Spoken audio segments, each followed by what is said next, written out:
Man has a huge following, not just on Twitter and on social media, but for his comedy tours that lit up places like Madison Square Garden and so on and so forth. And now, for the first time since 2013, his fans can see him again in the Tell It Like It Is tour that just departed his lovely favorite Boston, Massachusetts locale. Dane Cook here on the Rich Eisen Show. What's up, I like man? that you mentioned Madison Square Garden because people usually don't put like Dexter's Pizza Shop in 2000.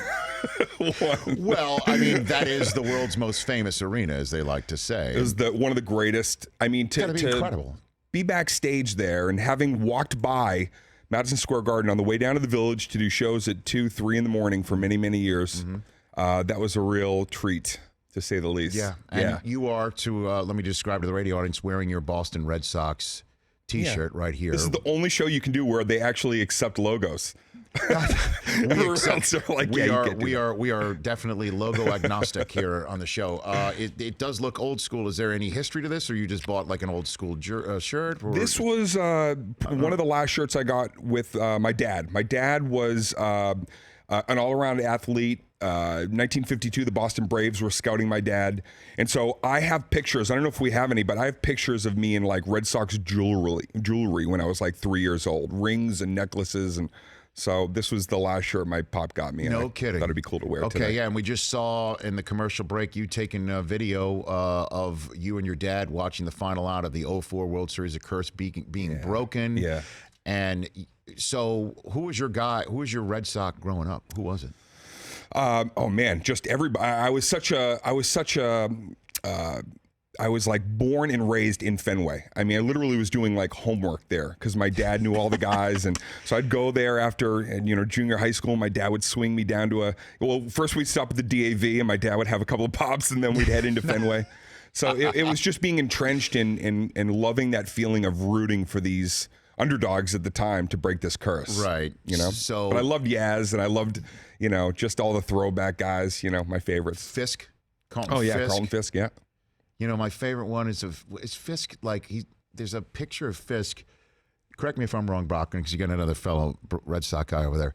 Of him throwing out a ceremonial first pitch, flipping the bird at the side of his leg or something like that, like an old school. And I always, because I get to work with Deion Sanders, I just on occasion I'll bring up Carlton's name because he and Deion got into it because Deion would draw a dollar sign in the batter's box with his bat when he stepped in as a rookie. Yeah. And Fisk was having none of that. Yeah. That's when great. Carlton was with the White Sox, and the two of them really got into it at one point in time. That's so cool. Oh yeah. It is pretty cool. So I threw out the first pitch twice at Fenway. Now that's got to be the most for somebody who's sold out Madison Square Garden. And obviously you are a confident individual to do what you do for a living. Right. I'm glad my jokes didn't go like that pitch because they would be all falling. That's got to be the most nerve-wracking thing you've done, right? Yeah, especially with my dad there and him being this athlete. I used to say I played football for one play in high school, and I would tell the story that I got hit so hard it knocked me right into West Side Story. I mean, I was a song and dance man within like 10 minutes after that. So there's my dad, the athlete, and I dirtball it the first time out. And he said what he said so many times. He goes, "You sucked in Little League and you suck now." He meant it in that Boston loving way. Trust me, it was not a hazing. But that's so funny. You got hit so hard because you're like, I think I'm playing the NFL. Oh, yeah. I think I'm playing the NFL. Then all of a sudden you're singing Maria. Yeah. Then I'm in a bedazzled vest and hat. You're a shark. You're a jet. You got it all. That's funny, Dane. Man, Dane Cook here on the Rich Eisen Show. So you must be in cloud. Were you here for in Los Angeles for the latest clincher too? Yes. Yep. I was in Colorado. How about that latest clincher for the Red Sox? I still can't get over it. It's okay. One day you guys will get back there. It's all right. Oh my God. Don't worry about it. It's cool. Been there enough. I'm fine. It's cool. Keep climbing that ladder. Yeah. So says the Yankees fan over fine. there. Oh, the Yankees fans always say, "We got more. We got more." Still got 2-0 against. That's like you in a the comedian Super Bowl. saying. I'm happy as a New Yorker. That's like a Even not comedian being a saying, Giants fan. "I've gotten more laughs over 20 years." Nothing matters except the last laugh that you get. The ones you got 10 years ago, those are in the closet. Yeah, you could say, like. Okay. Damn it.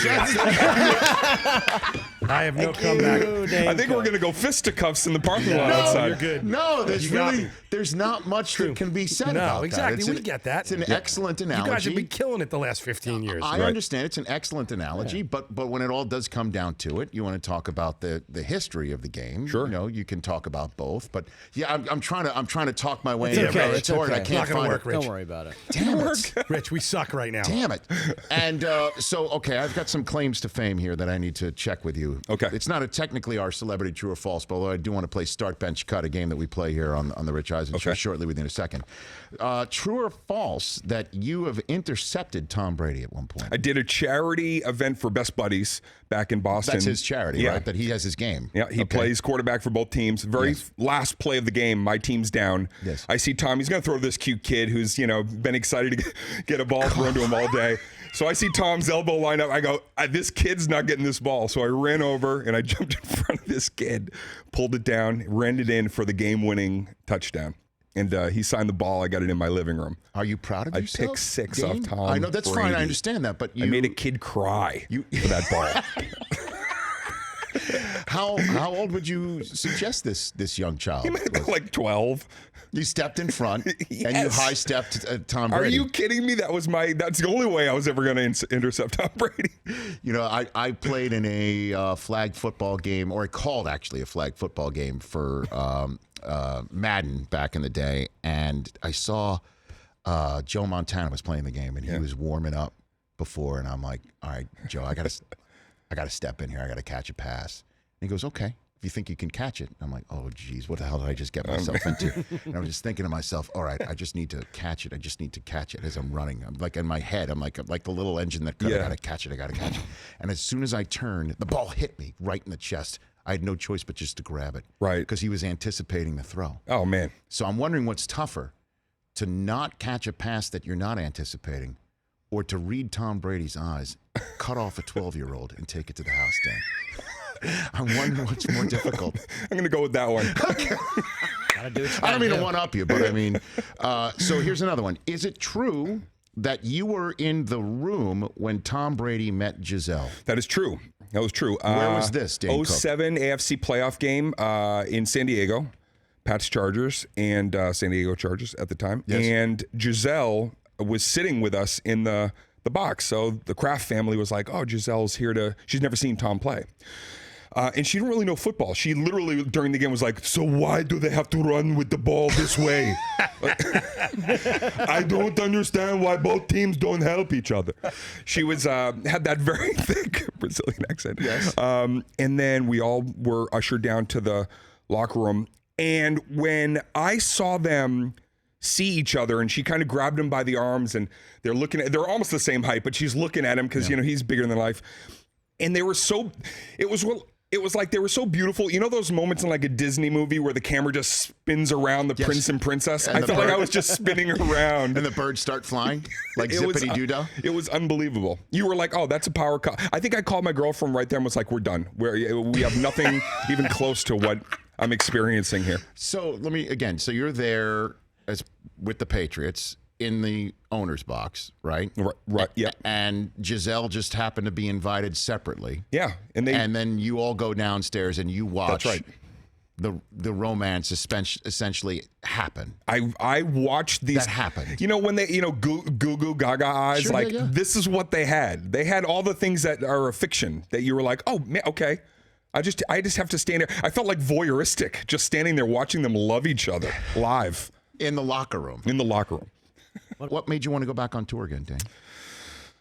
It's that thing of, this is my 29th year doing stand-up, and I've done a lot of tours over the years, and the only thing that I can guarantee 100% as a comedian that we all want, even though we have very different approaches, is you don't want to go out there until you know it's locked and loaded and ready to go, and that it's going to deliver. Mm-hmm. And this last 3 years, I really stayed in LA, and I didn't stop doing stand-up. I just worked on taking my routine to what I'm 47 now in a couple of weeks.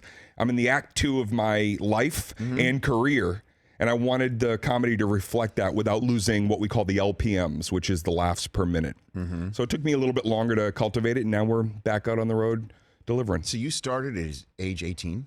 Yeah, 1990, right out of Boston. Where? I grew up in Arlington, Massachusetts. Okay. 10 minutes north of Boston, and just started doing stand-up open mic nights in and around the Boston area.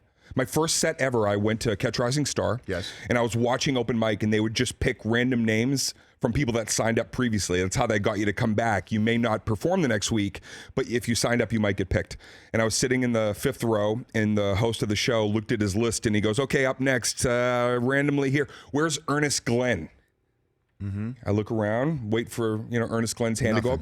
Ernest didn't show up. My hand goes up. Mm-hmm. Guy points at me, he goes, you're Ernest Glenn? Yeah, yes, I am. He goes, my intro, all the way from the 5th row, Ernest Glenn. So my first set ever. Thank you, Ernest Glenn, by the way. I'd never found this guy. I looked on Facebook. Thank you, Ernest Glenn. You gave me a career.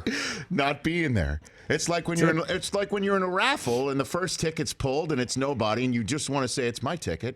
But then you actually have to have the receipt. You didn't have to have the receipt to be Ernest Glenn. I just had to have the, I don't know if I can say it, but the cojones. The cojones to be Ernest Glenn. To be Ernest Listen, Glenn. not everyone has the cojones to be Ernest Glenn. No, they don't. Nobody does. And so you killed it, and then you've been Dane Cook ever since. Fantastic. Yes, after that I went back to my original stage name. Age 18. Yeah. That is some impressive stuff. Okay, so let's play Start Bench Cut with Dane Cook. I've got a handful of trios for you. You have to start one, bench one, cut one. It's like that, marry, what, and kill. Here we go. It's time. Start now. Bench. Just sit down and be quiet. Or cut. All right, play the music. We'll start with Dane Cook. First one up for you. Dane Cook, start, bench, cut. Bases loaded, 2 outs, bottom of the 9th. Who do you want at the plate in their prime? Mookie Betts, David Ortiz, Manny Ramirez. Start, bench, cut. Ortiz. You didn't stutter. Start. You're going to start? Start Ortiz. Mm-hmm. Bench. Who was the last one? Manny, and it's Mookie Betts. I'm gonna go Manny next. Yes. And then Mookie's on the bench. You do realize that it's not against the Yankees, and that's David. So Ortiz, you're benching Mookie and you're cutting Manny. That's right. I'm unorthodox, Rich. Okay. To say the least. Big Poppy, everybody. Tough to argue. The greatest clutch hitter of all time. David Ortiz? Correct. Not on the Minnesota Twins, David Ortiz. This is in their prime. In their prime. All David right. Ortiz, I'm just bitter. Yeah. Okay. All right. Second one for Dane Cook. 3rd and 5. Tom Brady's under center. Who do you want the ball to go to in their prime? Julian Edelman, Rob Gronkowski, Wes Welker. Start, bench, cut. I'm going to go Edelman, and then I'm going to go Welker, and then You're cutting Gronk? I'm going to cut Gronk. All right, I need an explanation. I didn't know there was a right or wrong here, Rich. I thought this was just. No, there's not. It's preference, but I mean. I heard sighs. I never thought I'd hear a sigh. With all due respect to the Yes. great Wes Welker, he did drop a pass that eventually going cost Giselle? him a Super You're going Bowl. Giselle? You know what I mean? You're going Giselle? Can't catch and throw the ball. Shades of Giselle. Yep. By the way, great fantasy football name. Shades of That's a good Giselle. one. We Write got that some one good down. ones today. That's a great one. Okay, very good. Let's move on. Game 7 of the World Series, Dane Cook. Who do you send out to the mound? Pedro, Curt Schilling, Roger Clemens. Start, bench, cut. Got to go. Schilling is going to start. I'm going to bench Clemens, and then Pedro. Cut Pedro. So we've cut Pedro and Gronk. And Manny Ramirez. At least I understand Manny Ramirez. Schilling, huh? He's your guy? Yeah, Starter? I mean, that was an unbelievable, just what a step up moment with I the know. bloody sock and You mean the red Sharpie that drew? Red Sharpie, was that it? Oh yeah. You don't think so? I don't. Yeah. I mean that. Okay. See what I'm dealing with it's every single day? It's not the natural. I'm sorry, I don't watch It's it. not the natural. Roy Hobbs all of a sudden yeah. is bleeding through his. Yeah. He had surgery on his ankle. Yes. There are scars. Where are the catcher packets? Come on. All right. Somebody get Mythbusters on the phone. Last one for Dane Cook. Start, bench, cut. Which one of these guys would make the best stand-up comic? Brady, Belichick, or current Celtics head coach Brad Stevens? Start, bench, cut. Dane Cook. I'm going to start Belichick. Okay. Did you hear what would that sound like? It's What would that sound very like? dry. It's like Jeff Ross level dry. And then I'm going to go Brady and I don't even remember who is the Brad Stevens? Yeah. Brad's going to be So cut. Belichick open mic night. with Bill Belichick's going to open. Belichick, Belichick's going to open. Brady's going to follow. Yeah. And Brad Stevens is the Ernest Glenn Is the of this whole the thing. no show. We're going to move on to Dane Cook. Cincinnati. Yeah, I mean, you wouldn't want to. You'd want to be on. You want to open for Bill, right? You don't want to follow Bill. Yeah, I don't want to follow Bill. No, I'm going to open. I'm the setup guy for Bill. American Exit is going to be released and available everywhere Tuesday, May 14th. What's this about that you are in this film, sir? It's definitely different from stand up. It's a dramatic kind of an action thriller. I play the father to an amazing young actor, Levi Miller. And it's basically about a father after a series of very strange events, kidnaps his own son. And it's this road trip action thriller that it's my favorite performance that I've ever No kidding. had the opportunity to participate in. Yeah. And that comes out on May 14th. Yeah, on demand, I think everywhere on May 14th. iTunes, Amazon, the whole bit. Yeah. The whole bit. Well, that's fantastic, man. DaneCook.com or Ticketmaster for tickets. You're next up here in California, Riverside, California, at the Fox Performing Arts Center, then the Masonic in San Francisco. Yes. You go to my parents' old neck of the woods in Red Bank, New Jersey, before Philly, Cincy, Indianapolis, and more. Thanks for coming on, man. Rich, I really appreciate it. thanks for finally having me. I appreciate No, you that. bet. It's my pleasure to have you here on the show, and come back. Yankees, Red Sox. When is the first game? Oh, it's in London, right? Isn't there a game in London this year? London this year, yeah. Say that again. There is a series in London this year. Okay. Red Sox Yankees. Yeah, there we go. We could take that's Road on trip. the road. That's definitely a road trip. Thanks for coming out. And my kids, by the way, loved you in Planes as well. Oh, thanks, Rich. Oh my gosh! Thank you, man. Yeah, That was, that's just that's got to be a dream come true. where you get to Unbelievable. do stuff for kids, right? Oh, the best, the greatest. That is great. So thanks for coming on, Dane got Cook at Dane Cook, both on Twitter and Instagram. Be part of the following. The Rich Eisen Show, weekdays at noon Eastern on Audience.